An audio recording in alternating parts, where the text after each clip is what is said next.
Let's look at how a business can use Google Analytics to help tell the story of their current marketing efforts and help inform their future strategy. Lola recently launched her freelance accounting and tax preparation business. She built a website containing a list of her services, a way to contact her, and some resources and blog posts. Her goal is to reach out to Gen Z and young millennials to teach them about budgeting and finance, so she's also creating content on social media, as well as sharing about her services on LinkedIn. It's been a month and Lola wants to see how her website is doing. She's interested in understanding the life cycle of her users, so she starts by taking a look at acquisition, because she wants to see if anyone is even visiting the site since she launched it. She sees that there are users who've been visiting the site and their numbers have slowly increased.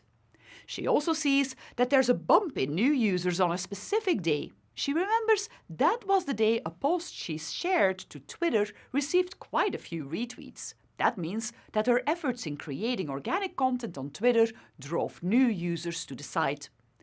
Lola is glad to see this much traffic. Now she would like to understand who is visiting her site, so she looks into the user reports.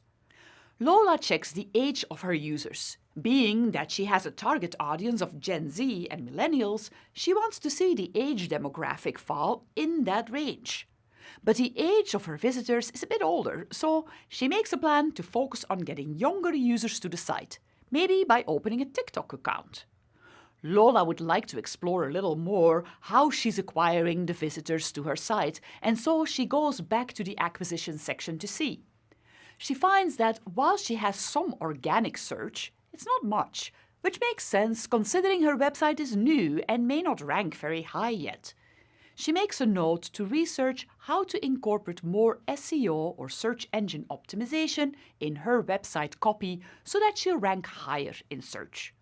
Otherwise, she finds that traffic is coming from direct, which you can see here under None, which means that there was no other referring site. This could simply be her family and friends typing her new website URL into their browser. She also got some traffic from referrals and finds that she's getting visitors from a website she wrote a guest blog post for. Readers must have clicked on the link she put in her bio. Lola makes a note that guest posts can generate traffic from websites with already established audiences.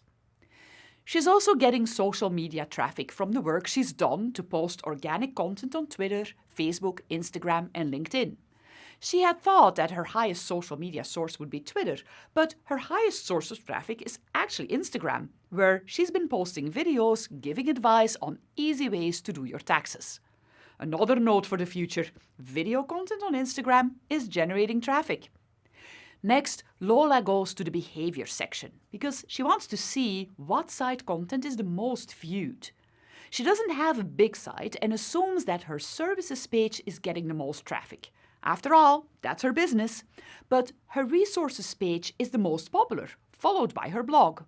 This means that sharing resources and posts about managing finances is resonating with her audience and is attracting them to her site.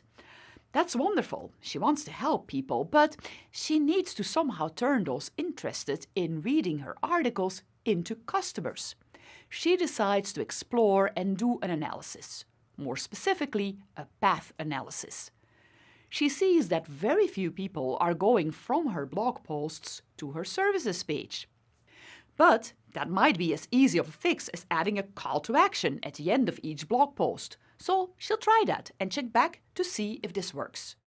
Now that Lola has taken a look at the metrics for her first month of her website, she has much greater insight into who her audience is, how they're finding her site, what they like to read on her site, and if her site is converting visitors into new customers.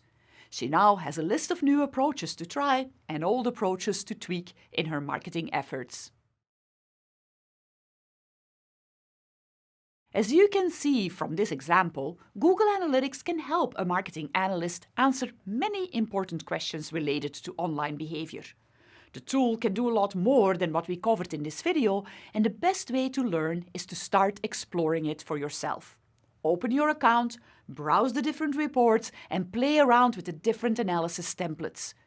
The more you use the tool, the more you'll see what it can do for you.